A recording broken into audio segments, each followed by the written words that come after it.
and we'll give people a few minutes to join. So let's see, we've got 10. So will we be on the?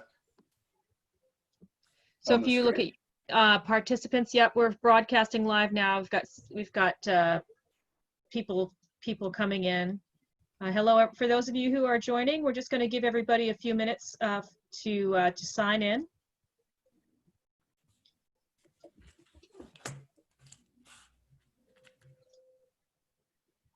Welcome to those of you who are joining. We're just giving everyone a few minutes to sign in.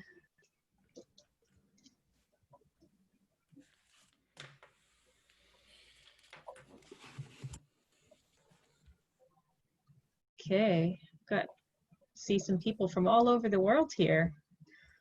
Great to have you all. You know, just hang on for another couple of minutes. See people joining.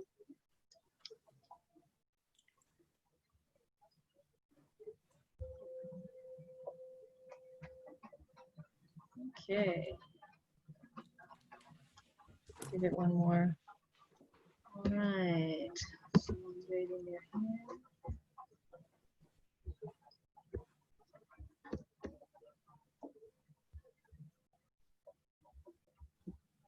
Okay. Well, thank you for those of you who have joined. I think we've got a few more people still signing on, but I'm going to go ahead and get started. Just a few logistics before we start. My name is Cecilia. I'm a volunteer with the Seven Seas Cruising Association. We're on a SSU free webinar presenting PredictWind. And for those of you, I know we have a lot of members here today, but Seven Seas Cruising Association is a nonprofit association since 1952, has been fostering camaraderie, knowledge, and information sharing. So we're at SSCA.org, and we're very, very pleased today to be hosting Nick Olson from PredictWind. Nick's going to chat about a little bit about the company, about the models that they have at PredictWind, and about some of their products. And this is the first in a series of 4 webinars that we'll be doing with PredictWind. So we'll be sending everyone a survey at the end where you can ask for additional topics maybe for the next time around.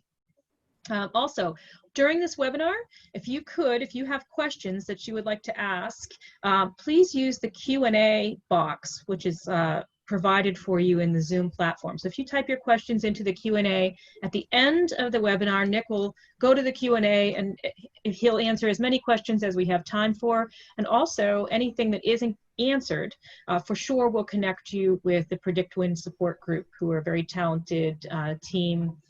Folks over there at PredictWind, and very eager to answer any questions that you have. This webinar is being recorded, and for Seven Seas Cruising Association members, the webinar will be available for you to watch at any time on our website. It'll be up in, I would say, a few days from now it will be up. And also, for those of you who are SSCA members, PredictWind is offering a 20% discount on subscriptions. So watch in the next couple of days. We'll be posting the information on the SSCA website for how to get your discount if you're an SSCA member. And we'll be sharing that out with all of the membership at that time as well. So with that introduction, I'm very pleased to introduce to all of you Mr. Nick Olson from PredictWind. Thank you very much. Go ahead, Nick. It's all you. Okay, cool. Thank you. All right. Yeah, so I'm Nick Olson, and I'm from PredictWind. As you can probably tell by my accent, I am from New Zealand. I'm based in New Zealand. PredictWind is a company that's run out of New Zealand, but we are a global company. And we have staff in different places around the world, but mainly New Zealand and France, and some in Australia. So, yeah, that's a little bit about me. Well, actually, I'm just so you know, I am a sailor. I've sailed since I was 6, so yeah, a few years now. And anything else about me? Probably not. I've been with PredictWind about 6 years, and I love it. Okay, so I'll just start and tell you a little bit about PredictWind, where it came from. So my boss, John Bilger, is a very accomplished sailor, and he got involved with the Alingi America's Cup team and was their weather guy. And whilst they were doing the America's Cup, they spent a huge amount of money and resource looking into weather models and developing weather models and validating weather models. And they did very well, obviously in the America's Cup with that. And but what John found is, as they went through the America's Cup, that all the time the guys from the team would go away and do different regattas. They were always asking him for a forecast, and you know, they liked that, and he was like, "Oh, this is great." And sort of by the time his actually before he finished up at Alingi, he started PredictWind, and he thought this is going to be easy. You know, we've got the best weather models. You know, we'll just put it in an app and away we go. And you know, we're sort of 10, 11 years on since that time, and he found out pretty quickly that whilst you could have the best information, a lot of it was actually about the delivery. And so we spend a huge amount of our effort and resource these days on delivery. You know, we do a lot of updates. We're always working on making our product better. A lot of that improvement comes from suggestions from customers and also our team. So everyone on the front end of PredictWind is a sailor, and especially in our support team. So pretty keen to sort of talk about support. So not a lot of companies probably lead with talking about support, but we have a goal to have the best support in the marine industry, and part of that is we have a reasonably complex product. We're always trying to make that simple, but you know, weather's a complex topic. So and then with our satellite solutions as well, you know, that can be pretty complex. And so, yeah, I would ask that anyone that has questions that don't get answered today or at any time to contact our support centre. As I say, the people that work in our support centre are sailors. They're mainly in New Zealand, but there are some in France, so that you get both time zones. But they're not, you know, I think they've got about 8 laps of the planet between them. 4 of them are ex-Volvo sailors, so that they're experienced. They know what it's like when you're out on the water, and you know, and they're really here to listen and help you out. So yeah, please reach out to them at any time. I think you'll if you ask people about PredictWind, often that's something that comes up, as they'll mention the support. So the next thing is, I sort of in the intro there, I touched on weather models. So at the moment, we have 4 weather models. 2 of them are external. So the GFS is the forecast model that most weather services use. I mean, obviously there's plenty of others. It's free thanks to NOAA, and it's, you know, it's a good model, and it's a good baseline for everyone to look at, and yeah, it's good. And so then the other global model that we have that's brought in externally is the Ecmwf.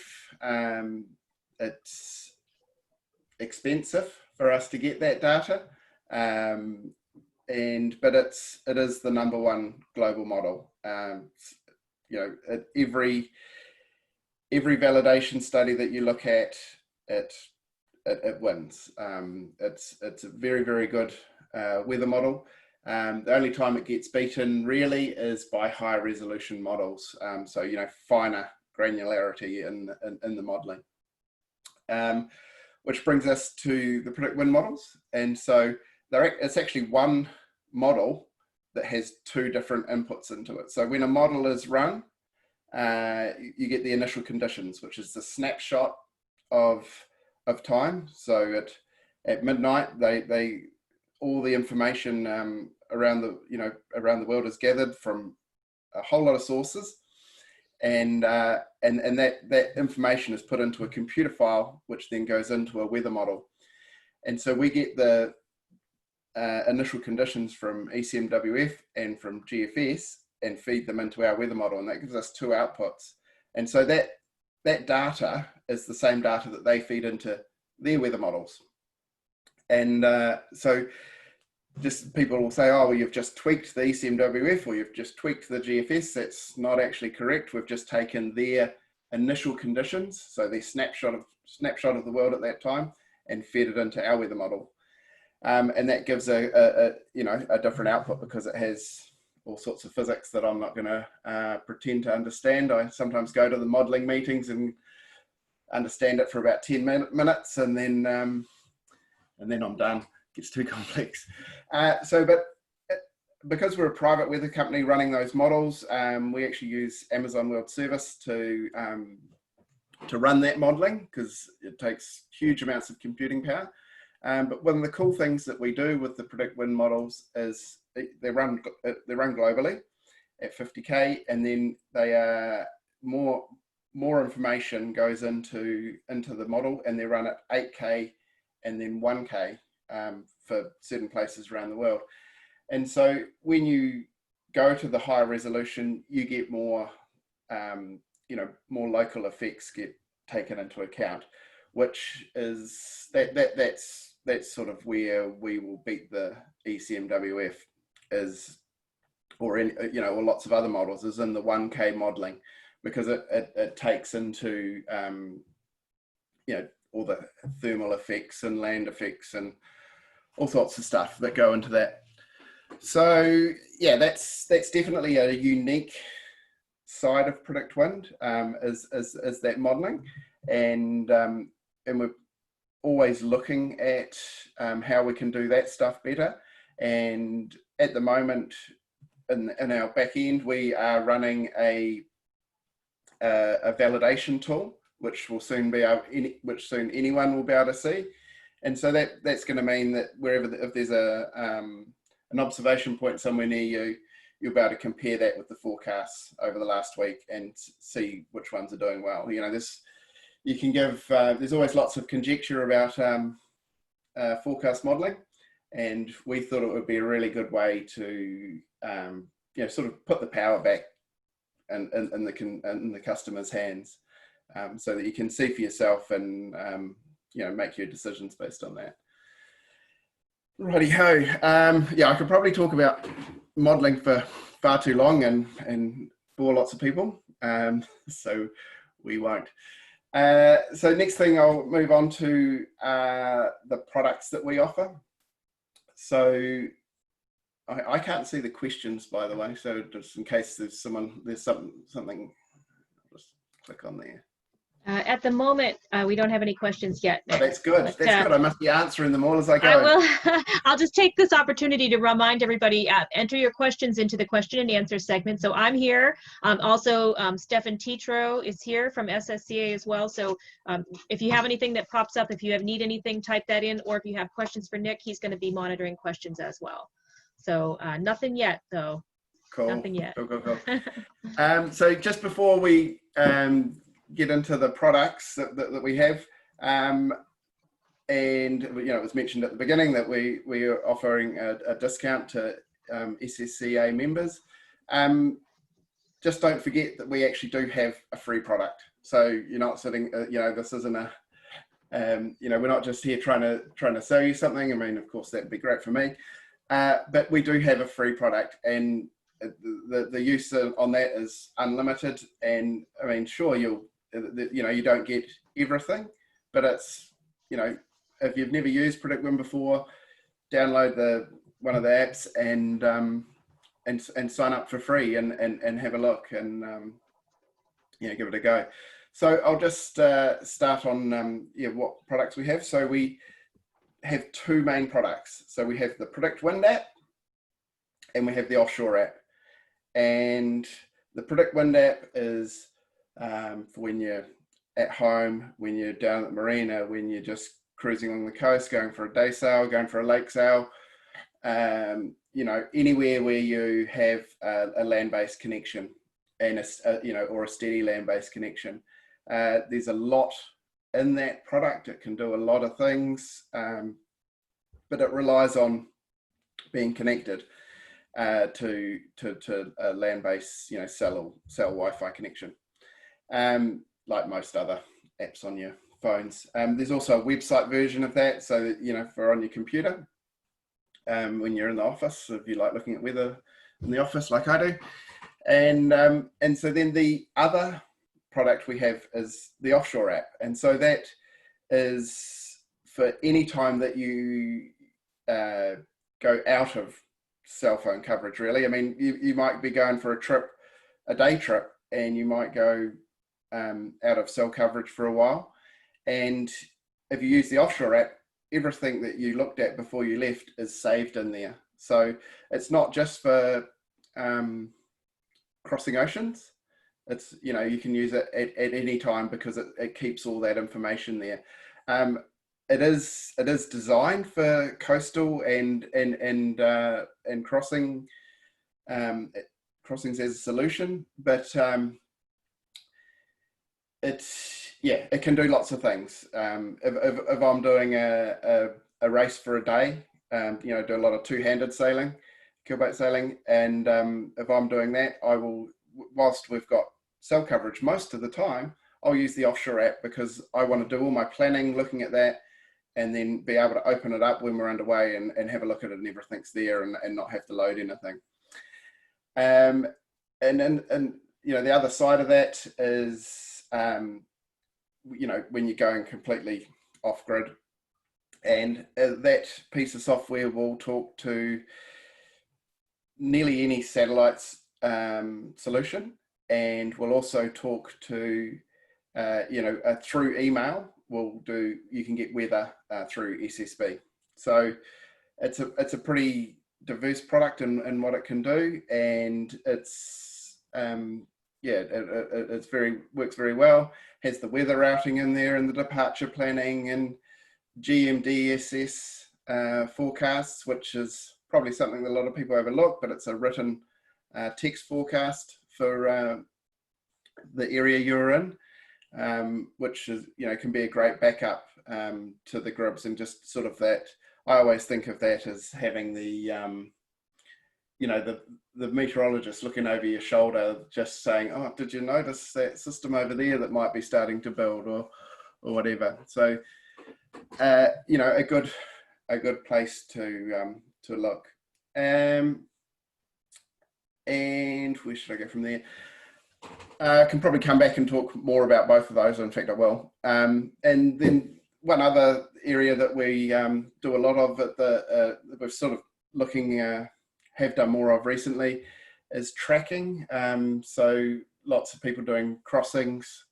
At the moment, the OCC are doing their, you know, lots of people are going back to Europe from the Caribbean because they had to get out, or they couldn't travel around due to COVID. So they've had a huge number of boats that we've been tracking going across the Atlantic, and also, I'm sure we're allowed to talk about other non-profits here, aren't we? Salty Dog also did their Homeward Bound rally, which we helped with the tracking for there. And so that's, you can have a personal page there as well, so that your friends and family can see where you are and what you're doing, and you can put little blogs on there, which is just a nice way when you are off grid that other people can see where you are and what you're doing, and if you want them to. Not everyone wants to be tracked, so yeah, that's a nice area. I think now, is anything that you guys would like me to cover before I think we'll go back to the PredictWind app and sort of talk about what's in there a little bit. Is there anything else that you guys want me to cover off yet? You do have 3 questions in the question box if you wanted to check on those. Okay. Can you see them, Nick, in the question Yes, box? I can see them. Yeah. Okay, cool. So someone's got a BNG Zeus. So we do have an integration with BNG, and that's been around for a few years. Is it complicated to load PredictWind onto our product? So what happens when you do that is that the BNG actually has, that BNG created their own interface, and we're not a huge fan of it, but it does, you can do weather routing off it, and you can get grid files into it. It's good. If I was going to use any part of it, I would use the weather routing part of it, and so that I could import my route into there. They are looking to update that, but yeah, I would do my weather analysis on an iPad or a laptop, and then just put my route into the plotter and use it for that job, and use, you know, my iPad or whatever else for doing my weather analysis. So that answers that one. I'm not going to get into the modeling stuff because that's not my area. And okay, so about SSB, how do you get? If you can email, you can get PredictWind basically, so long as it can carry so long as your SSB email can carry attachments. So yeah, you could use SailMail.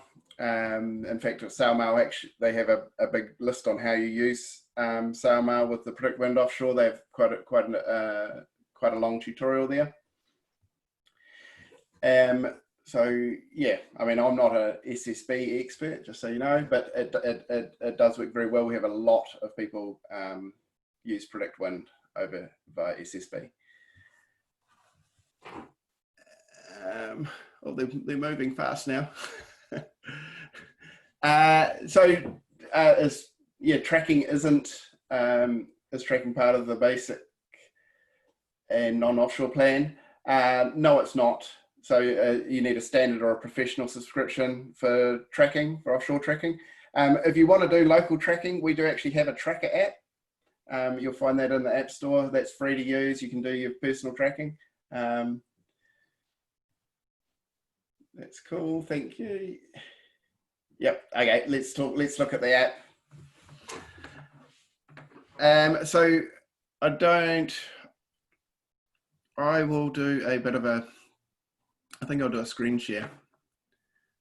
I'll just get onto the page I want to be on. And I'll just get rid of those. And we will go back to, you're going to have to allow me to share my screen. All right, let me figure out how to do that one. Okay. Uh-oh. There's another question in while I look at that. Sorry about that. If you can't work out how to do it. Oh, yeah. There you go. You should be able to do that now. And to the person that asked about PW integration with Iridium Go, yeah, I can definitely talk about that. But I'll talk about, we'll go through the PredictWind app, and then we'll have a quick look at the Offshore app. So I can share screens now? Yep, you should be able to share screens now. Yep. Made you the host, so you are in charge. Doesn't want me to. So be with me. Yep, you're the only host. You're the only one who can screen share. Well, I can't do that. You can't. Do you want to make me the host again, and I can open up a PredictWind app? I can't. Yes. I handed off the hosting to you, so you should. I'll just have another go. Okay, try that. I think it's going to let me now. Oh, good. Okay, good. There you go. Looks like it. Yep, there you are. Good stuff. You can see that. So this is actually our web version. It is very, very similar to the app, to the PredictWind app, and runs, yeah, so it's just easy for me to share it this way. So yeah, it has, there's a lot of tools within the PredictWind app. So I'll start at the top here and quickly go through them. So the daily briefing, this is actually pretty clever. This came about from John when he was taking his kids sailing, and he would ask them what the forecast was. And oh, how come? Oh, yeah, that's cool. He would ask them what the forecast was, and they would both give him different answers, and he just was like, "How can you give different answers?" And we often talk about it as if you give 10 people the same forecast, you get 10 different forecasts. So what we did here is we just simplified the tables with some quite clever algorithms. It'll remove an outlier. It'll combine different forecasts and does a few other things. So yeah, it's definitely, if you look at the tables and you go, oh, what does all this mean? Go to the daily briefing and have a look at the daily briefing, because it's yeah, we refer to it as the John Bilger forecast. I'm a big tables fan. I think one of the things that is probably a little bit different about PredictWind is, and in the PredictWind app, is it's very location based. So this is, I've got my location set up here for Bean Rock, which is where they'll be racing the America's Cup in Auckland. So that's sort of right in the middle of the race course. And so that's for that area, and it is very specific to that area. In Auckland, we get lots of different breezes coming from different places around the Gulf Islands and excuse me, and that sort of thing. So if you're using this app, you know, be specific with your location. There's a lot of information in here for that spot, and it's got the 4 models, and you know, it's nice. You can see patterns. I always have my gusts turned on, and you can collapse and expand these menus, and yeah, a lot of information in there. Graphs are about to be updated. I'm not a graphs person. I'm a wind map and tables person. And so yeah, this is our wind maps. And what some people may not realize is that this is a popular view these days, the streamlines, but we do still have the wind barbs, and which has the isobar lines on it, and this pop-up box has the pressure and your lat long and all that sort of stuff. So and the wind speed for that location. I don't know whether anyone at all ever uses this. Oh no, this one, yeah, we still have, and the arrows. Yeah, I think we're all fans of streamlines these days, aren't we? Maybe not. But what you'll see here is I've actually got 2 models sitting side by side. So I've got the PWG and the PWE, and we do this so that you can compare, you know, compare what's happening in the wind maps with your models. You can see they're doing pretty similar thing out to about Saturday, and they start to diverge a bit and do different things. Gust maps, obviously, that's you know, it's an important thing to look at. Yeah, so that's probably a really good time to raise the point that in grid files and in these wind maps, you're looking at averages, average wind speeds. It doesn't show gusts. So you'd have to go to the gust map to see the gusts, and you'll see them in your tables as well. But that's a really important thing. You know, for any, you know, when any you know, coastal sailing or whatever, or crossings, that you realize that the gribs are averages unless you've got the gust parameter. Cape won't be very exciting here in New Zealand, so we don't have a lot of updraft activity. Just quickly go through these. You'll see that we've obviously got a front coming through. So the question that we often get is, how do I know when, you know, when there's a front coming? You guys don't have it, you don't have the lines drawn on the map. The lines that you see on a synoptic chart, they're drawn on by meteorologists. But how we know where a front is that we look at the rain, and that's this line here. That's our frontal band. You can see we get the wind direction change after the front goes through, and you know, a really important thing to keep your eye on. It's winter here in New Zealand. It's, yeah, we're going to have some fun this week by the looks. So yeah, we've got cloud maps. Isobar maps is basically the same as the wind map, with the when you're looking at the wind barbs. Air temperature maps, that's probably a little point that we can just quickly touch on there as well. And you'll see that this where we had the rain coming through, you'll see that this is a cold front, because we've got the cold air. Sorry, I'm pointing my hand at the screen that no one can see. We've got the cold air here coming in on the back of this front. So that's how we know that it's a cold front. Just move that there. Sea temperature maps, that's also coming in for a big upgrade. They're pretty good at the moment, but we're going to be doing a lot more in that, because we will be, later this year, we are releasing a fishing product. And so obviously there'll be a lot more detail around that sort of stuff.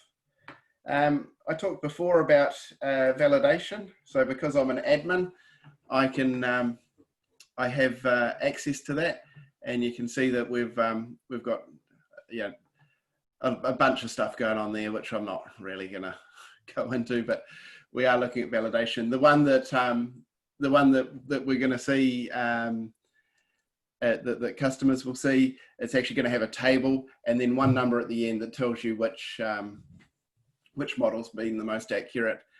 So yeah, and this is another big area that we're doing a lot of work on at the moment, is observations. You know, forecasts and observations go hand in hand. They, you know, if I'm going out on the water, I'm looking at the observations, you know, the day before, and you know, on the morning or wherever. And you can actually now get observations when you're offshore as well. We're getting more and more buoy data in there, and yeah, just being able to validate your forecast off the observations is really good. So yeah, we have the 4 weather models. If they're all a bit different and you're unsure which one that you should think is doing a good job, go and have a look at the observations and see which you know, which model matches the observations. And you'll see here, this is again, I've got it set up for Auckland where I live, and we have actually been putting a bunch of observation points in around the Gulf for the America's Cup, so that's why there's so many in here. More in the PredictWind app, we can go into weather routing and ocean data, which is, you know, currents and departure planning, GPS tracking. I'll cover those. We'll have a quick look at those in the Offshore app. So there are tools that you can use all these tools in the PredictWind app or on the website, but yeah, we'll talk about them in the Offshore app. Forecast alerts is probably something that it's definitely, I want to go windsurfing on Wednesday. I might have my conditions set up. I'm waiting for a 20 knot northeasterly or whatever. I can set up alerts for that. So I will stop sharing the screen. do we have, I'll have a quick look. Yeah, so I didn't see the, I guess I sort of did answer that question about the 4 models. Yeah, so as I said, if the 4 models differ a lot, I mean, it means that it's unstable. You know, if all the models are showing different things, there's a lot of, you know, uncertainty in the forecast. So as I said, see if you can match it up with the observations, and yeah, see how you get on. And to the question about where they're going to race the America's Cup on that map, it was basically in the middle of the map where we were. And to the person asking, can you get observations in the Offshore app? Yes, you can. So that's new. And yeah, that's something that we're working on adding more and more of. So I will, does any questions from my panelists? No. Okay, not boring you? Okay. You did miss the wave forecasts on the PredictWind. Oh, yeah, I did. During the observation. Yeah. Okay. So yeah, I did.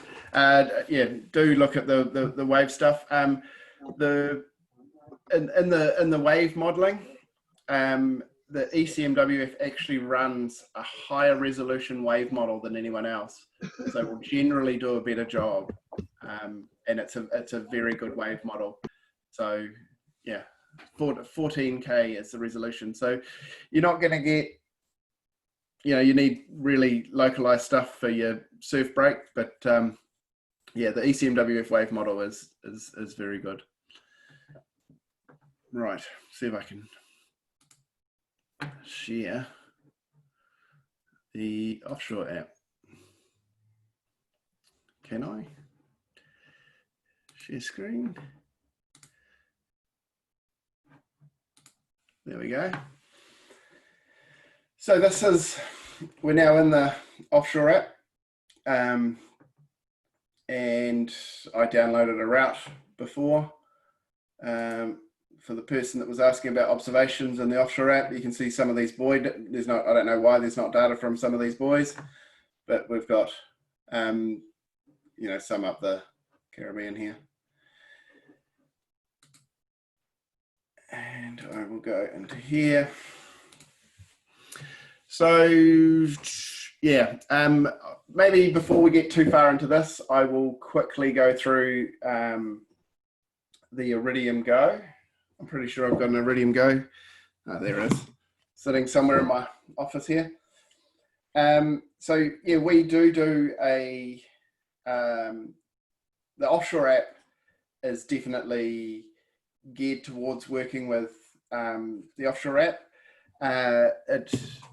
The main reason for that is that this is a, you know, a cost-effective satellite solution, and you know, compared to a lot of other solutions out there. And the other nice thing about an Iridium Go are the airtime plans. So it's the only plan, it's the only device where Iridium offer a all-you-can-eat data plan, and so that's really nice. I mean, and we think that's a good thing, so that you've got a fixed cost there, you know what it is, but you can download as much weather as you want, and that's pretty important to us. You know, we think that you should be updating your forecast after every model run, so every 12 hours, and updating your weather routing every 12 hours, if you know, which is what you'll be doing if you're using this sort of thing. It does some nice things. You can do a direct download. So a lot of other,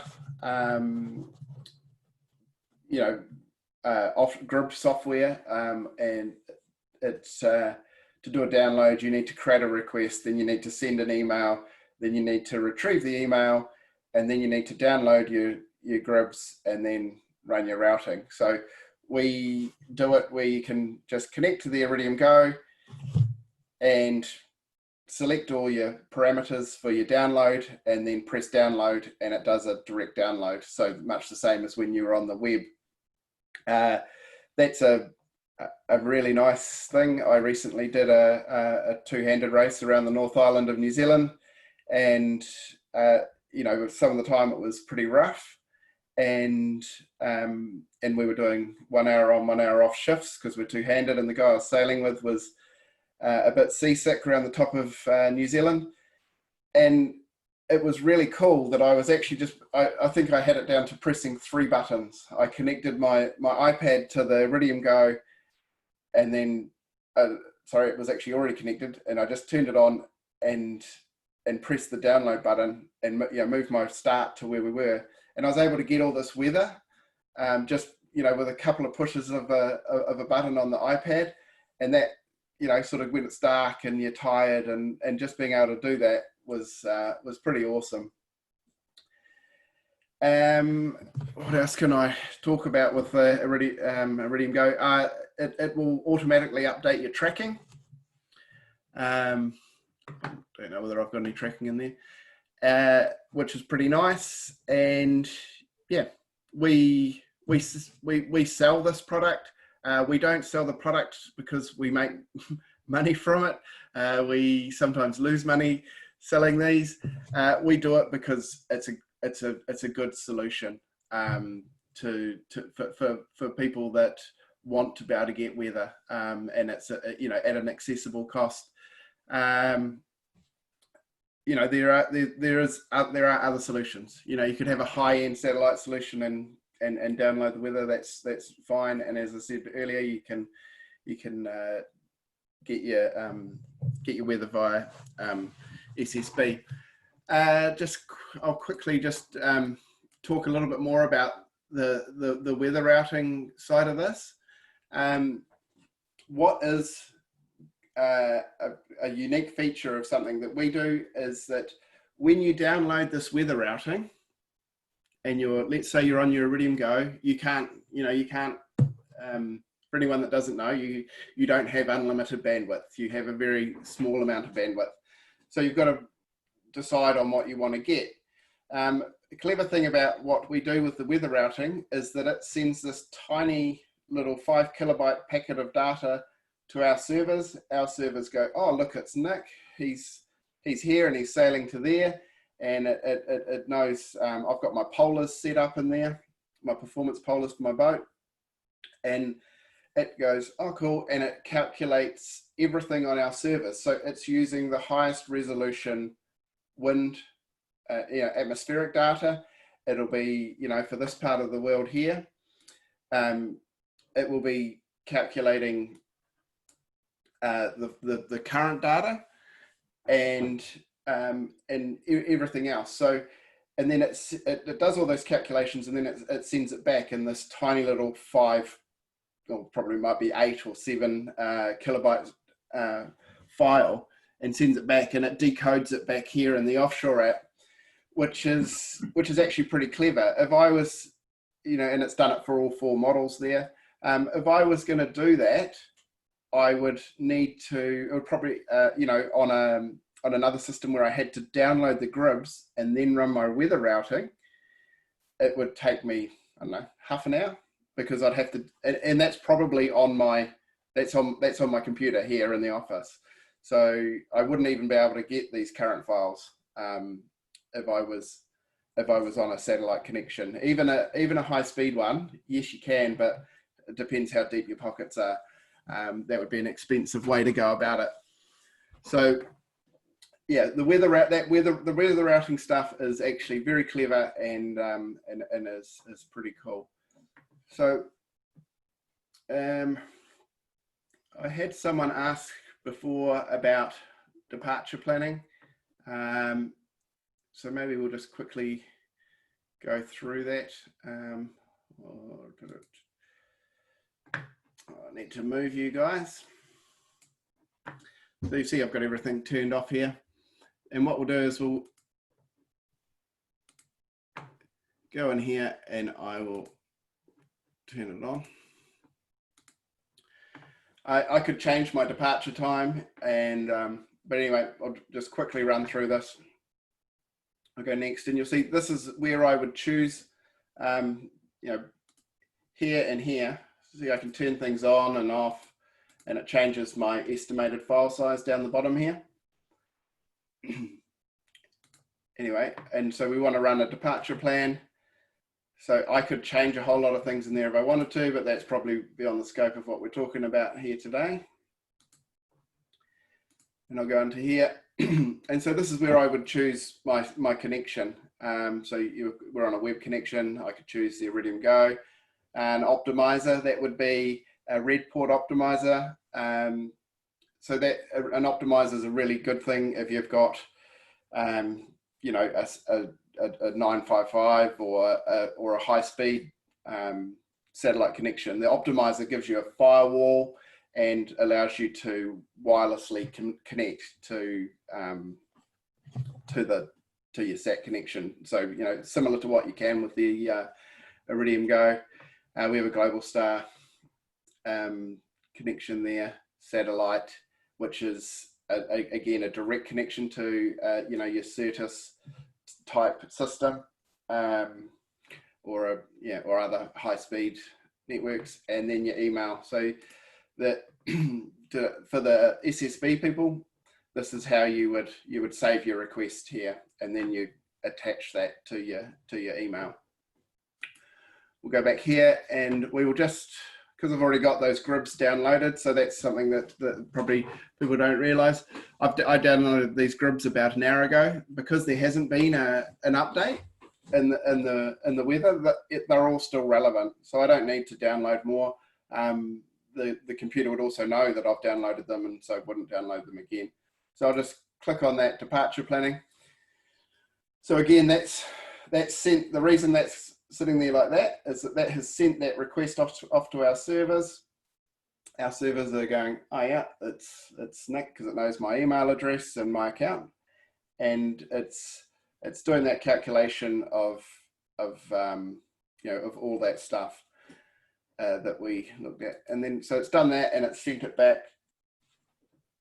And so I'll just flick over to the map, and you'll see that the map here, there's all these lines going everywhere. What you can do is you can see the boats leaving at different times. So I must have had my departure time at 24 hours apart, or was it 12 hours? 12 by the looks. And I can see all these boats running up there, and that's cool. I can look at that. But really the best way to look at this is actually to look at the tables. The reason that is it's a statistical thing. I want to have a look at all these different departure times, and I want to see what the stats are. And you know, we can have a look at, you know, how much, you know, what the wind speed averages are depending on when I leave on each day, time reaching, time downwind. I mean, just quick look. None of them look too bad. It's a general rule of thumb. The departure tool, you have a look and go, oh yeah, okay, well, none of these look too bad. I haven't got you know, any time in 20 to 30 knots or 30 to 40 knots. That would be you know, maybe not be as good. You know, this first departure time is probably better in some ways, because we get a bit, you know, this one here, we're 10 to 20, you know, 90% of the time. I don't know, they're all good. But looking at the averages for each trip is how you use the departure planner tool. We do have a full tutorial on it. But what I would do is I'd say, okay, I want to go at, you know, whichever time, and I'd choose my time, and then I would run the weather routing for that time. So to do that, I would go back into here, and I'd flick over to weather routing, and I would select my start time to match the departure time that I was looking at. So, and then run the weather routing for that time. Yeah, I'll probably stop rambling about that one now. But yeah, we do have some really good tutorials on that. So yeah, look at that. It's 10 to 11. All right, I'll stop sharing my screen. So, oh, actually, just before I do that, I'll cancel that. So you can get all the, you know, all the same parameters in here as you can in the other apps. Just different ways of looking at it. Okay, I'm going to stop sharing.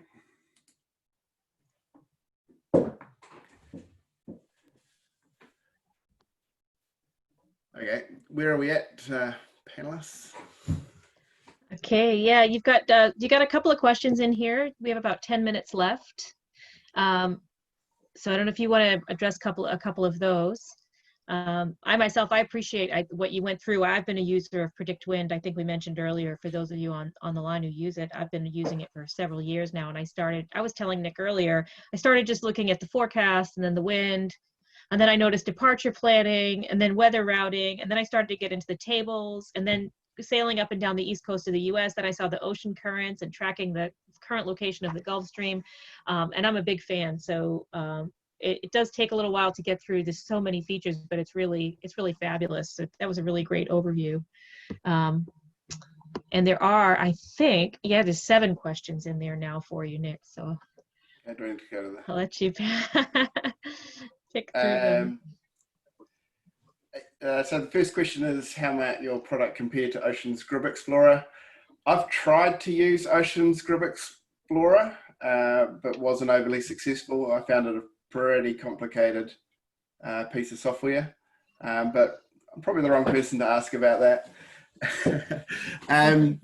Yeah, what I can say is that probably numbers-wise, I mean, Salty Dog Rally, for instance, I could see, you know, we had every participant come through. We could see, you know, who was using PredictWind, and yeah, I don't know. From what I can see from that, they were Chris Parker. Sorry, there's a guy here called Dave Parker. Confused me.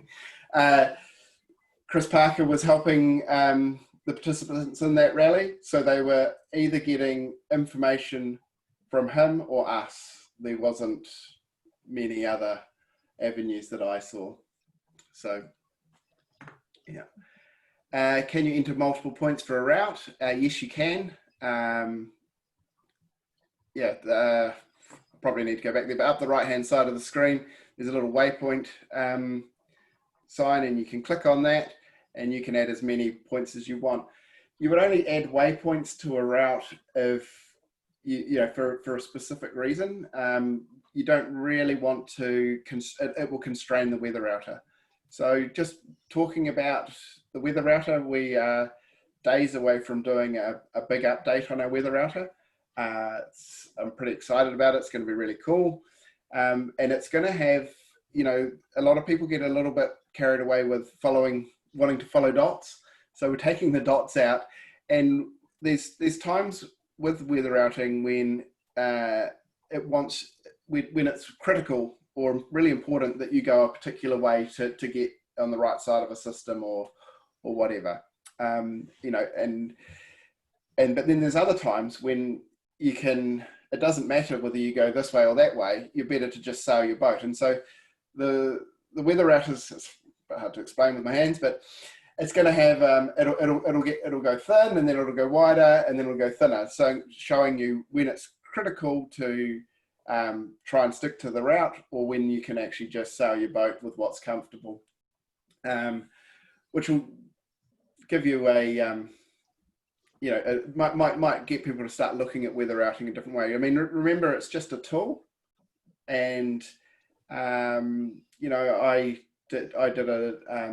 I talked to the people on La Vagabond twice a day when they did their out of season Atlantic crossing, and we weren't always following the routing because the router wanted to push them up north, but we were looking, you know, we were looking further ahead than that, and sort of just adding a bit more of a what if this happened, and so we were keeping them lower, you know, further south than what the router wanted them to go.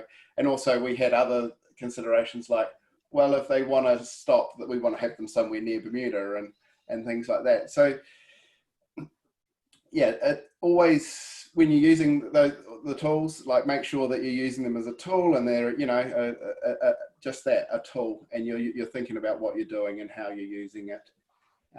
So question here about departure planning purposes. What's happened there? Oh, no. How far out are the models generally accurate? Well, that I would be looking, I would be looking for other things. I would be looking as to other models diverging. If all the models are doing the same thing out to, you know, 10 days, then there's a pretty good chance that's what's going to happen. If all the models are doing massively different things, then there's really low confidence in the forecast. So, but yeah, the other thing with departure planning is if you move your departure too far ahead of the date that you're at, you'll run out of weather for the actual route.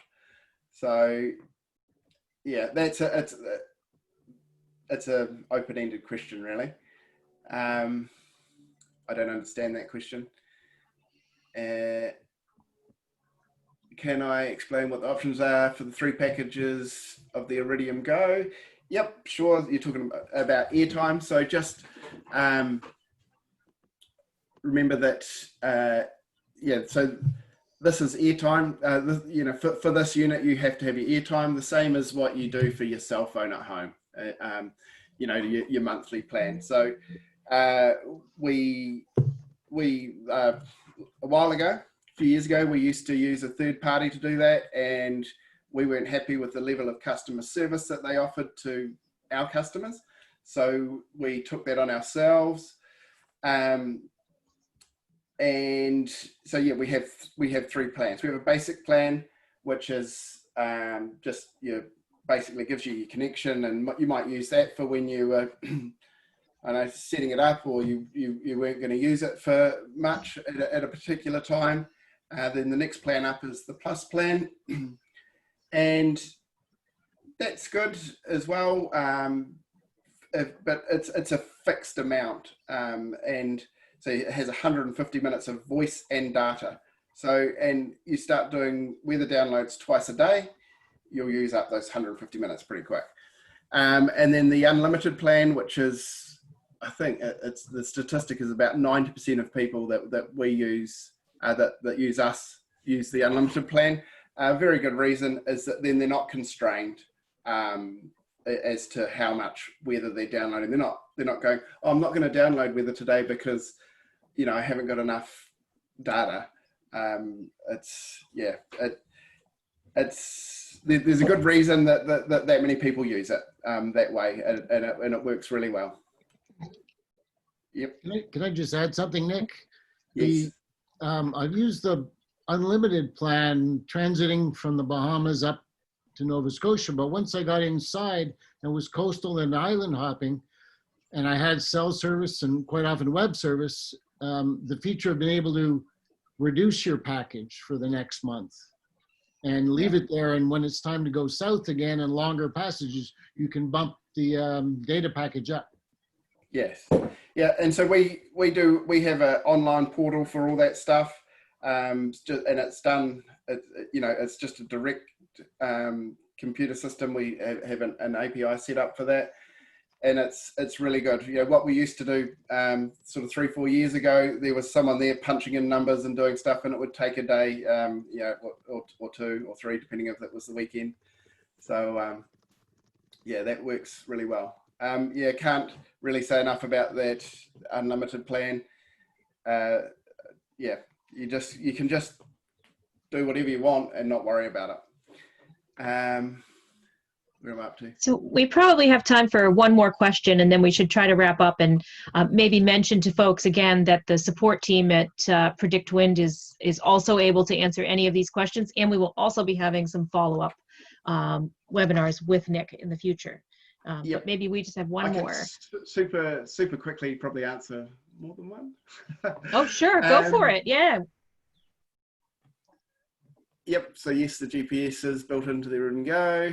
How much is an Iridium Go? $6.99, I think, for the unit. But I would recommend that you pay the $9.99 and get the external antenna.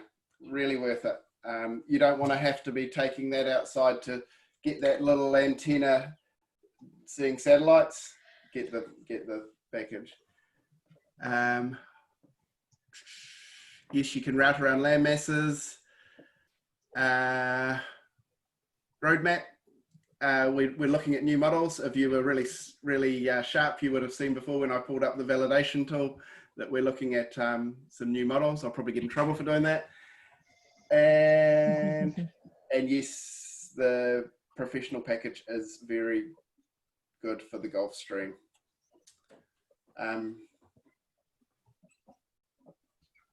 Yeah, cool. Great. Yeah, as I said, I'll just finish up there.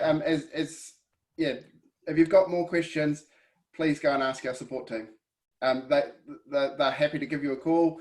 Feel free to ask about them. You might be surprised who you're talking to. So, yeah. That's great. Well, thank you so much, Nick, and thank you everyone who joined. Just as a reminder, this webinar is it has been recorded and it will be posted for Seven Seas Cruising Association members to view on our website, along with other free videos through the SSU platform. Also, PredictWind is offering a discount for SSCA members, and we'll be posting that online as well. But remember too that it's also a free service. I know though, I got hooked this way. I used the free service and I just got so comfortable with the maps that eventually I upgraded, and I'm just a huge fan. I love it. So yeah, try the free service, check out the other options, take advantage of the SSCA discount, and tomorrow you'll all be getting a survey. So please fill that out and give us ideas for other topics for future discussions. So thank you so much, Nick. Thank you, Stefan. And thank you to everybody who participated. Have a wonderful evening, everyone. Bye, everyone. Okay. Take care. Nick, I think you have to end the webinar too because I made you host. Yeah. So bottom right, I think. Just hang up and I transfer it back to you though, because what about the recording? It'll record once it's ended. It'll just do it automatically. So you just want me to end? Okay. Yeah. All right. We'll chat soon. Bye, everyone. See you next.